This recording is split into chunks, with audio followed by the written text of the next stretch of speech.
इस वीडियो को पूरा देखो। आज ही आपके जीवन से सारी परेशानी खत्म होगी और चैनल को सब्सक्राइब और वीडियो को लाइक करें। प्रभु, मैंने सारी रात मेहनत की है पर मैंने कुछ नहीं पकड़ा है, तो भी तेरे कहने से मैं जाल डालूंगा। अब जरा सोचिए, अगर आपके घर में एक ऐसा व्यक्ति जो लाइट, फैन, एक इलेक्ट्रिक चीजें बनाना जानता है, जो पूरा लाइट का काम जानता है कि कैसे लाइट ठीक की जाती है, फैन ठीक किया जाता है, वगैरह वगैरह, अगर आप उसे ये कहेंगे कि वायर यहां नहीं यहां डालिए, तो वो आपको क्या कहेगा? ब्रदर, सिस्टर, मुझे पता है, मैं कई साल से काम करता आया हूं। आप जानते हैं, अगर आप हर उस व्यक्ति को, जो व्यक्ति जिस काम में माहिर है, अगर आप उसे कोई भी काम देंगे तो आपको जरूर यह कहेगा कि आप शांत रहिए, मुझे पता है। लेकिन आप यहां पर पतरस की एक अनोखी बात पढ़ सकते हैं। याद रखिएगा, मछलियां कभी भी एक व्यक्ति को दोपहर के समय में नहीं मिलती, सुबह के समय में नहीं मिलती। सूरज की रोशनी के कारण मछलियां सुबह में और दोपहर में कभी ऊपर नहीं रहती, क्योंकि रोशनी होती है, वो अंदर नीचे चली जाती है, गहराई में चली जाती है। लेकिन जैसे ही सूरज डूब जाता है, अंधेरा हो जाता है, फिर वो ऊपर आती हैं। इसीलिए मछुआरे रात को पकड़ने के लिए जाते हैं। अब जरा सोचिए, पतरस, मुझे नहीं पता कि वो कितने साल से मछुआरा था, लेकिन बाइबल बताती है यस, वो एक मछुआरा था। और सोचिए, एक मछुआरे को इतना नहीं पता होगा कि मछलियां कब मिलती हैं। जरा सोचिए, आप और मैं अगर वहां पर होते और यीशु हमें कहता कि चलो मछलियां पकड़ने के लिए जाल डालो, तो हम अपनी स्मार्टनेस, अपनी विजडम, अपनी समझ से, जानते हैं हम क्या कहते प्रभु को? प्रभु, हम नहीं कर सकते हैं, हम बहुत थक गए हैं। आप जानते हैं फेथ का दुश्मन कौन है? आपकी विजडम और आपके एक्सक्यूजेस। कई सारे लोगों को मैंने देखा है, बहुत अधिक बुद्धिमान जो लोग होते हैं ना, जो बहुत नॉलेज हासिल करने की कोशिश करते हैं दुनिया का, यहां क्या हो रहा है, वहां क्या हो रहा है, ये क्या हो रहा है, वो क्या रह रहा है, जो बहुत सारी डिटेल्स अपने आप में रखते हैं ना, मैंने देखा है वो खुदावंत पे बिलीव नहीं कर पाते। मैंने बहुत सारे ऐसे लोगों को भी देखा है जो बहुत ज्यादा पढ़े लिखे रहते हैं। मैं सबकी बात नहीं कर रहा हूं, पर मैंने बहुत लोगों को देखा है, वो भी खुदा पर ईमान नहीं रख पाते हैं। इवन अगर आप उनको कुछ भी कहोगे, वो आपको एक ही बात बोलेंगे, भाई ऐसा कुछ भी नहीं है, पैसा ही सब कुछ है। लेकिन जरा सोचिए, एक व्यक्ति जो मछुआरा था, वो अपनी विजडम को बंद करके एक बच्चों जैसे विश्वास के नाई, अगर आप बाइबल के अंदर देखना चाहते हो कि बच्चों में कैसा विश्वास है, तो आप इस पैसेज में देख सकते हो। पतरस कहता है, प्रभु, मैंने सारी रात मेहनत की है पर मैंने कुछ नहीं पकड़ा है, पर मैं आपके कहने से जाल डालूंगा। मेरे भाइयों और बहनों, बुद्धि काम आती है बिजनेस में, घर चलाने में।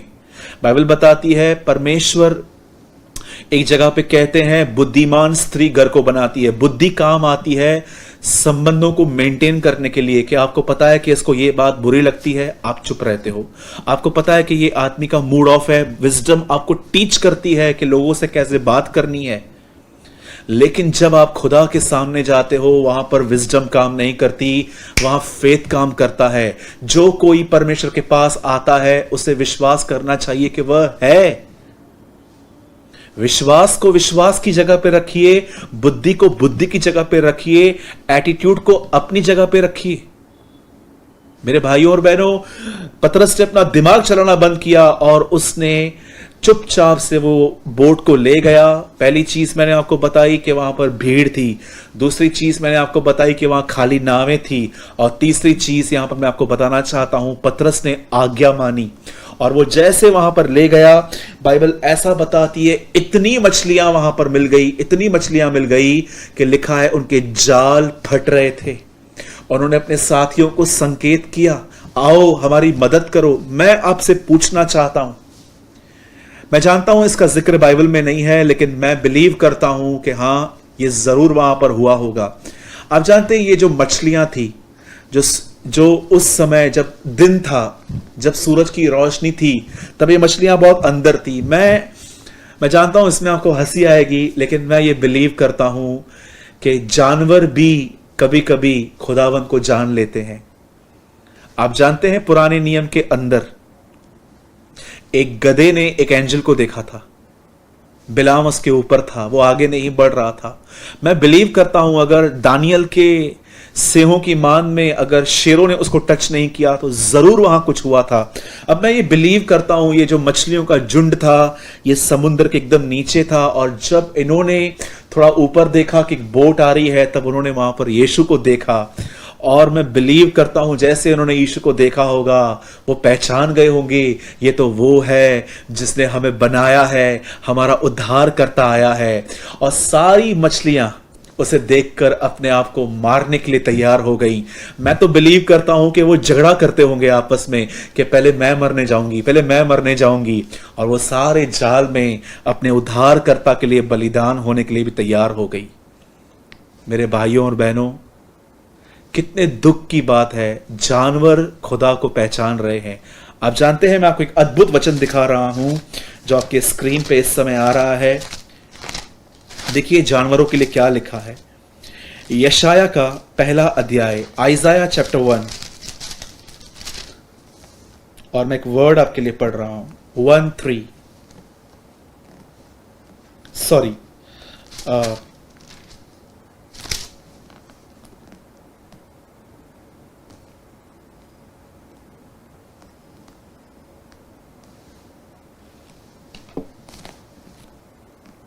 1:3। बैल तो अपने मालिक को और गधा अपनी चरनी को पहचानता है, परंतु इज़राइल मुझे नहीं जानता, मेरी प्रजा मेरे बारे में विचार नहीं करती। यहां लिखा गया है जानवर तक अपने मालिक को जानते हैं लेकिन इंसान खुदा को नहीं जानता। बड़े दुख की बात है। इंसान आज सिर्फ और सिर्फ अपनी जिंदगी में उठने वाली हर अभिलाषा को पूरी करने में लगा पड़ा है, पर खुदा को पहचानने के लिए टाइम नहीं है, क्योंकि खुदा को पहचानने के लिए समय देना पड़ता है। बाइबल यहां बताती है कि उसे बहुत सारी मछलियां मिली। अब जो मैं आपको आखिरी बात समझाना चाहता हूं वो ये है, पतरस को जब ये मछलियां मिली, जानते हैं पतरस ने क्या किया? पतरस यीशु के सामने गिर पड़ा और पतरस ने एक बात कही, प्रभु चला जा, मैं एक पापी मनुष्य हूं। याद रखिए जब आप सच्चे यीशु मसीह से मिलोगे ये अनुभव आपको भी होगा। आपको दूसरों की नहीं, आपको अपनी गंदगियां, आपको अपनी अनक्लीननेस दिखाई देगी। मसीहत के अंदर आज लोग, कलीसियाएं भरी पड़ी हैं ऐसे लोगों से जिन्हें अपनी कोई गंदगी नहीं दिखती, सिर्फ दूसरों की गलतियां दिखती हैं। इस व्यक्ति को बाइबल नहीं पता है, ये आदमी प्रार्थना नहीं करता, ये भाई ऐसा है, ये बहन ऐसी है। मैं आपको सच कहता हूं, अगर मैं आपको दूसरों की बातें पूछूं तो मैं ये देख सकता हूं कि आपको सामने वाले की 100 गलतियां पता होंगी। मैं आपसे पूछना चाहता हूं, क्या आपने अपनी जिंदगी को देखा है? आप कहां हैं? पतरस गिर पड़ा, बोलता है प्रभु मैं पापी मनुष्य हूं, यहां से चला जा। सामरी स्त्री ने यीशु से मिलने के बाद सबसे कहा कि जो मैंने गलत किया था मुझे इससे सब कुछ बता दिया। एक स्त्री ने अपने इत्र की बोतल तोड़ दी, जकई ने अपना सब कुछ दे दिया। सच्चे यीशु से मिलने के बाद आपका एक इनकाउंटर होगा अपने साथ कि आप कौन हैं, और परमेश्वर सिर्फ और सिर्फ आपको कंडमनेशन नहीं देता है। प्रभु कभी भी आप पे दोष नहीं लगाएगा। अगर प्रभु आपसे मुलाकात करेगा तो आपकी जिंदगी को भी बदलेगा। आप जानते हैं एक सबसे अच्छी और खास बात यह लिखी गई है कि अंत में लिखा है पतरस ने सब कुछ छोड़ दिया और वो यीशु मसीह के पीछे हो लिया। मैं आपको एक ब्यूटीफुल स्टोरी बताना चाहता हूं। एक व्यक्ति था जो बहुत ज्यादा अमीर था, वो एक किंग था, एक राजा था। उसने एक दिन पूरे शहर के अंदर अनाउंसमेंट करवाई कि मेरे दरबार में आओ, मेरे किले में आओ, मेरे पैलेस में आओ और जिसको जो चाहिए आकर ले जाओ। पूरी पब्लिक उसके घर पे गई। किसने घड़ी उतार ली, किसी ने वहां की टेबल ले ली, किसी ने टीवी ले लिया, सबने ले लिया। लेकिन एक व्यक्ति वहां पर ऐसा भी था जिसने कुछ नहीं लिया, वो सिर्फ राजा को देख रहा था। तब राजा ने उससे एक सवाल पूछा कि क्या बात है, आप क्यों नहीं ले रहे हो? उसने राजा से कहा, राजा मैं ये सोच रहा हूं कि जिसके पास लुटाने के लिए इतना कुछ है, उसके बाद लुटाने के बाद क्या कुछ नहीं होगा। और जानते उसने क्या किया? उसने राजा का हाथ पकड़ लिया। मेरे भाइयों और बहनों, बुद्धिमान बनिए। सिर्फ चीजों को मत पकड़िए, यीशु मसीह को पकड़िए। वही ब्लेसिंग्स का एक फाउंटेन है। सब कुछ उसके द्वारा और उसके लिए है। सब कुछ उसमें से बहता है। पतरस ने अपनी जिंदगी का सबसे बेहतर काम किया। वो अपनी मछलियां छोड़कर यीशु मसीह के पीछे हो लिया। मेरे भाइयों और बहनों, समय के हिसाब से अब हमें अक्लमंद होना चाहिए। हमने बहुत कुछ खुदा से पाया है, अब हमें खुदा के साथ चलना चाहिए। मैं एक आखिरी बात जो मैं आपको इस पूरे मिरेकल के थ्रू बताना चाहता हूं वो ये है। आप जानते हैं यीशु मसीह पतरस को क्या समझाना चाह रहे थे? कि अगर तू मेरे साथ नहीं है तो तू चाहे कितनी भी मेहनत कर, तुझे कुछ नहीं मिलेगा। लेकिन अगर तू मेरे साथ है तो तू थोड़ा कर, तुझे बहुत कुछ मिल जाएगा। मेरे भाइयों और बहनों, अगर आप अपने जिंदगी में चाहे कुछ भी चाहते हैं, मैं नहीं कहता हूं कि जिस चीज की आप इच्छा करते हैं खुदा आपको वो देगा, बिल्कुल नहीं। अगर आप एक ऐसे व्यक्ति हैं जो दूसरे की प्रॉपर्टी को देख रहे हैं और आप यीशु के साथ जी रहे हैं और आप चाहते हैं कि प्रॉपर्टी आपकी हो जाए, तो मैं आई एम सो सॉरी, आप लालच में हैं। लेकिन हर वो चीज जो भली है, जो उत्तम है, जो आपके लिए अच्छी है, अगर आप यीशु के साथ जिएंगे, मैं आपको सच कहता हूं, अंत में हर वो चीज जो अच्छी है, जिससे आपकी स्पिरिचुअल लाइफ भी डिस्ट्रॉय नहीं होगी और खुदा की मर्जी में है, वो चीजें आपके सामने खुद चलकर आएंगी। पतरस ने कोई मछलियां ढूंढने के लिए वो अंदर समुद्र में नहीं गया, उसे कोई सीटियां नहीं मारी थी, उसे कुछ भी नहीं किया था। मछलियां खुद आई थी, खुद उसके जाल में आई थी। मेरे भाइयों और बहनों, यही होता है उन लोगों के साथ जो यीशु मसीह के साथ जीते हैं। अब आप कहेंगे, भाई यीशु के साथ जीने का अर्थ क्या है? तो मैं आपको सिर्फ एक डेफिनेशन दूंगा।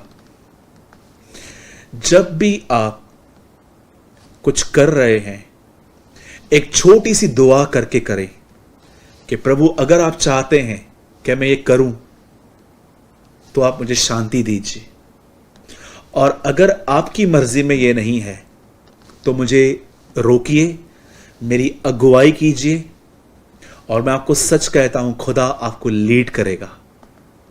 आप जानते हैं, जब भी आप खुदा के खिलाफ जाओगे, वो आपके अंदर आपको अशांत कर देगा, वो आपके पीस को ले जाएगा। और जब आपका पीस जा रहा है तो आप समझ जाइए आप खुदा की मर्जी के खिलाफ हैं, और रुक जाइए। इसे कहते हैं यीशु के साथ जीना। परमेश्वर के साथ जीना सीखिए। हर भली वस्तु, हर उत्तम वरदान आपका है। यीशु ने कहा, अन्य जातियों की तरफ चिंता न करो कि क्या खाओगे, क्या पियोगे। परमेश्वर आपको देना जानता है। सिर्फ इतना करिए कि जब भी आपको लगता है कि आप परमेश्वर के खिलाफ कुछ कर रहे हैं, आप कुछ ऐसा बोल रहे हैं जो आपको नहीं बोलना चाहिए, आप कुछ ऐसा सोच रहे हैं जो आपको नहीं सोचना चाहिए, या आपने अपने अंदर कुछ ऐसा रखा है जो आपको नहीं रखना चाहिए, इस तरह की जिंदगी मत बिताइए। हर वो चीज देखिए जो आप कर रहे हो। अगर खुदा को पसंद है तो कीजिए, नहीं पसंद है तो मत कीजिए। इसे कहते हैं यीशु के साथ जीना। जरा सोचिए, पतरस अगर यीशु की मानता ही नहीं तो क्या उसे ब्लेसिंग मिलती? अगर पतरस कहता कि नहीं, मैं पुराने रीति रिवाजों के लिए भी मर गए। परमेश्वर चाहता है कि हम नई सृष्टि हो। परमेश्वर चाहता है कि हम नए बने। परमेश्वर चाहता है कि हम वैसे जिए जैसे यीशु मसीह जीते थे। और एक आखिरी अर्थ जो मैं आपको पानी के बपतिस्मे के लिए बताना चाहता हूं, उसके बाद मैं कुछ टाइम 10 मिनट तक आग के बपतिस्मे के बारे में बताऊंगा, पवित्र आत्मा के। मैं चाहता हूं एक वर्ड आप खोलिए मेरे साथ, और ये वर्ड ऐसा है, मुझे लगता है कि ये बहुत कम लोगों ने पढ़ा और जाना है। मैं आपके सामने स्क्रीन पे लगा रहा हूं 3:21 1 पीटर, पहला पतरस 3 अध्याय उसका 21वां वचन। उस पानी का दृष्टांत भी अर्थात बपतिस्मा यीशु के जी उठने के द्वारा अब तुम्हें बचाता है। इससे शरीर की मैल को दूर करने का अर्थ नहीं, परंतु शुद्ध विवेक से परमेश्वर के वश में हो जाने का अर्थ है। क्या है बपतिस्मा? बस पानी में गए, डुबकी लगाई, साफ हो गए, क्लीन हो गए, स्वर्ग जाएंगे? क्या आप इसको ही बपतिस्मा समझते हैं? जरा सोचिए, यहां लिखा गया है बपतिस्मा सिर्फ शरीर की मैल को दूर करना नहीं है। आप पानी में गए और उससे पहले आपने जितने पाप किए थे, बस पाप धुल गए मेरे, साफ हो गए, अब मैं नया व्यक्ति बन गया हूं, अब मैं यीशु का इंतजार करूंगा, बस यही आपका बपतिस्मा है। जानते हैं यहां पर क्या लिखा गया है? ये एक ट्रिमेंडस, ये एक बहुत बड़ी जिम्मेदारी पतरस हमें दे रहा है कि बपतिस्मा अपने आप को शुद्ध विवेक से परमेश्वर के वश में कर देना है। आप जानते हैं जब आप बपतिस्मा लेते हैं तो आप प्रभु को क्या कहते हैं कि प्रभु, अब इस जीवन पर मेरा कोई हक नहीं है, मैं अपने आप को आपके हाथों में देता हूं। जैसे 2021 साल पहले यीशु ने कोई अपने मन की मर्जी पूरी नहीं की थी, उसने हमेशा आपसे सुना था, उसके बाद किया था। जैसे कि लिखा है कि पुत्र स्वयं में कुछ नहीं करता, पर जो वो पिता से सुनता और देखता है वही करता है। इसी तरह बपतिस्मा का अर्थ है।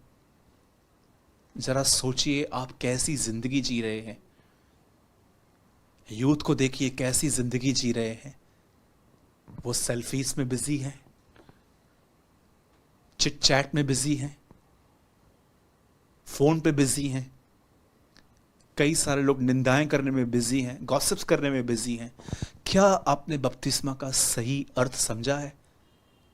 क्या आपने बस ले लिया है और आप एक गलत जिंदगी जी रहे हो और यीशु के आने का इंतजार भी कर रहे हो?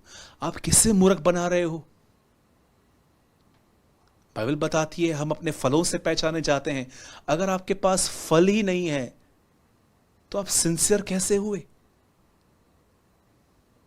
जरा सोचिए। मैंने कुछ पॉइंट्स आपके सामने रखी हैं आज। बपतिस्मा पिता, पुत्र और पवित्र आत्मा के नाम से होना चाहिए। बपतिस्मा एक रीति रिवाज नहीं है, वो परमेश्वर की आज्ञा है। बपतिस्मा वो ले सकते हैं जो विश्वास करते हैं वो पापी हैं और यीशु उनको बचाने के लिए आया और यीशु खुदा का बेटा है। बपतिस्मा का और एक गहरा अर्थ है, बपतिस्मा स्वयं के लिए मरना है। मैं आपसे पूछना चाहता हूं, अगर आप एक ही ऑफिस में काम करते हैं और आपको पता चलता है कि कोई बहुत आपके विरुद्ध बात करता है, और जब आपके सामने ऐसी बातें आती हैं फिर भी आप उनके लिए अच्छा बात करते हो, मैं आपसे पूछना चाहता हूं, क्या आप ये करते हैं? क्या आप उनके लिए भी अच्छा बात करते हैं जो आपके लिए बुरा कहते हैं? इसी का तो अर्थ है, जो तुम्हें श्राप दे उन्हें आशीष देना। मेरे भाइयों और बहनों, जब आप उन लोगों से जो लोग आपको बुरा कहते हैं उनके पीठ पीछे भी आप अच्छी बात करते हो, तो ये आप अपने स्वभाव के खिलाफ जाते हो। आपका स्वभाव तो यही कहेगा कि इसको तू भी गालियां दे, तू भी इसके लिए बुरा भला कहे, लेकिन आप कहते हो नहीं, इसे कहते हैं स्वयं के लिए मरना। और बपतिस्मे का सही अर्थ एक और है, परमेश्वर के सामने समर्पण करना। दैट्स कॉल्ड बैप्टिज्म, इमर्शन, डूब जाना। मैं बिलीव करता हूं कि आपने आज कुछ समझा होगा। आइए मैं सिर्फ 10 मिनट आपके सामने पवित्र आत्मा और आग के बपतिस्मे के बारे में कहूंगा। 10 मिनट भी बहुत होंगे, उससे भी शायद कम। लिसन, आप जानते हैं जीसस की प्रेजेंट मिनिस्ट्री क्या है? जहां तक मैं पढ़ता हूं, नो डाउट यीशु मसीह चंगा करता है, यीशु मसीह हर उस काम को करता है जो हम उससे उम्मीद करते हैं। पर आप जानते हैं ऐसी 2 सेवकाइयां हैं जो प्रेजेंट टाइम पे यीशु करता है। एक, वो हमारे लिए प्रार्थना करता है, और सेकंड, एक व्यक्ति को पवित्र आत्मा से बपतिस्मा देना। आप जानते हैं यूहन्ना बपतिस्मा दाता ने क्या कहा? अपने पापों से मन फिराओ, मैं तो तुम्हें पानी का बपतिस्मा देता हूं, पर मेरे बाद एक आने वाला है जो तुम्हें आग और पवित्र आत्मा का बपतिस्मा देगा। ये यीशु की सेवकाई थी। जैसे यीशु मसीह क्रूस पे मारे गए, उसके बाद गाड़े गए, उसके बाद जी उठे, उसके बाद देखिए जब यीशु मसीह जी उठने के बाद स्वर्ग में उठा लिए गए, तब क्या हुआ? वो ऊपर गए और उन्होंने पवित्र आत्मा का बपतिस्मा अपने चेलों को दिया और उसके बाद वो सामर्थी हो गए। मेरे भाइयों, मेरी बहनों, इन दिनों में यीशु की जानते हैं क्या सेवकाई है? आपको पवित्र आत्मा का बपतिस्मा देना, आग का बपतिस्मा देना। और याद रखिएगा, बपतिस्मा का मतलब होता है डूब जाना, इमर्स्ड, इमर्शल। पानी में डूब कर आपने बपतिस्मा लिया, वैसे ही अब प्रभु चाहता है कि आप आग और पाक रूह में डूब जाओ। और आप जानते हैं ये किन्हें मिलता है? यूहन्ना ने कहा अपने पापों से मन फिराओ, मैं तो तुम्हें पानी का बपतिस्मा दे रहा हूं, पर जो मेरे बाद आने वाला है वो मुझसे जोरावर है, वो मुझसे शक्तिशाली है, मैं उसके जूती के बंधन खोलने के योग्य नहीं हूं। वो तुम्हें आग और पवित्र आत्मा का बपतिस्मा देगा। याद रखिए, जिन लोगों ने अपना मन फिराया है, मन फिराने का मतलब जानते हैं क्या है? मन फिराने का मतलब यह नहीं है कि आप सारे गुनाहों से निकलकर या आप पूरी तरह से प्योर होकर प्रभु के सामने आए कि प्रभु अब मैं प्योर हो चुका हूं, अब मैं क्लीन हो चुका हूं, नाउ बैप्टाइज मी इन होली स्पिरिट। अगर आप शुद्ध हो गए खुद ही, अगर आपने ही सब कुछ किया, तो आपको बपतिस्मे की जरूरत क्या है? आपने खुद ही कर दिया। लेकिन परमेश्वर जानता है कि कोई व्यक्ति सिर्फ अपने अंदर एक इच्छा ले आ सकता है कि उसे पाप से निकलना है, पर वो वहां से निकल नहीं सकता। याद रखिए, यूहन्ना ने कहा अपने पाप से मन फिराओ और बपतिस्मा लो। मैं तो तुम्हें पानी का बपतिस्मा देता हूं, पर जो मेरे बाद आने वाला है वो तुम्हें आग और पवित्र आत्मा का बपतिस्मा देगा। जब एक व्यक्ति डिसाइड करता है कि अब से वो पाप नहीं करेगा, वो अपने आप को परमेश्वर के वश में कर देता है, ऐसे लोगों को यीशु मसीह आग और पवित्र आत्मा का बपतिस्मा देते हैं। और क्या होता है इस बपतिस्मे में? कई सारे लोगों को लगता है कि मैं इसमें गिर जाऊंगा, मेरी बॉडी शिवर करेगी या कुछ होगा। मैं आपको बताना चाहता हूं मेरे भाइयों और बहनों, फीलिंग्स में मत जाइए। जब ये बपतिस्मा आपका होगा, आप पाप पर विक्ट्री पा लेंगे, गुस्से पर विक्ट्री पा लेंगे, घमंड पर विक्ट्री पा लेंगे, व्यभिचार पे विक्ट्री पा लेंगे। और याद रखिए, ये बपतिस्मा सिर्फ उन्हें मिलता है जिनके अंदर मन फिराने की डिजायर है। मैं एक दिन पढ़ रहा था, तब मुझे प्रभु ने मेरी आंखें खोली इस वचन को पढ़ते समय, जिसमें लिखा था मन फिराओ और बपतिस्मा लो। पर उस समय मैंने प्रभु से कहा, प्रभु अगर मेरे अंदर मन फिराने की ताकत होती तो फिर मैं आपसे पवित्र आत्मा मांगता ही क्यों था? बाइबल बताती है जब हमारे अच्छे कामों से गुनाह धुल जा सकते थे तो फिर मसीह का आना व्यर्थ था। अगर हम खुद ही मन फिराते तो प्रभु हमें पवित्र आत्मा देता ही नहीं। याद रखिए, जब आप अपने अंदर, आपके अंदर ये डिजायर आती है कि सूरज भाई अब मैं गलत काम नहीं करना चाहता, अब मैं बची हुई जिंदगी प्रभु के लिए जीना चाहता हूं, उसके आदर के लिए जीना चाहता हूं। जैसे दाऊद जब गोलियत से लड़ने के लिए गया तो उसको कोई इनाम या कुछ बड़ी चीज हासिल करने के लिए नहीं गया, वो परमेश्वर के आदर के लिए गया था। उसने ऐसा कहा था कि इस फिलिस्तीनी की क्या हैसियत, इस आदमी की क्या मजाल कि जीवित परमेश्वर को ऐसा कह रहा है, प्रभु को गालियां दे रहे हैं। दाऊद परमेश्वर की मर्जी, दाऊद परमेश्वर के आदर के लिए लड़ा था। वो नहीं चाहता था कि प्रभु को कोई गालियां दे। कई सारे लोग आजकल, उन्हें लगता है कि जब पवित्र आत्मा का बपतिस्मा मिलता है तो हम अन्य भाषा बोलते हैं। बिल्कुल, मैं इस बात को मानता हूं कि कई बार जब हमें प्रभु